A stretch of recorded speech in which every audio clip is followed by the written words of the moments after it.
Pupunta nga pala ako ng Olongapo ngayon at magkikita kami ng aking pinsan sa Olongapo. At narating ko na nga ang Victory Bus Station dito Wow! sa Olongapo.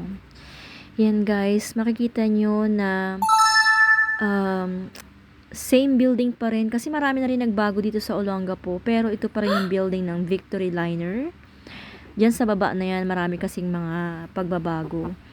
At syempre tatawid tayo dito sa may rotonda. Ito kasi yung daan papunta sa simbahan. Madadaanan natin dito ang malaking hotel dito sa papuntang church. At syempre isa sa mga resto sa Olongapo. Ito ang daanan guys, papunta ng simbahan, kaya update ko na lang kayo guys. See you later. Bye.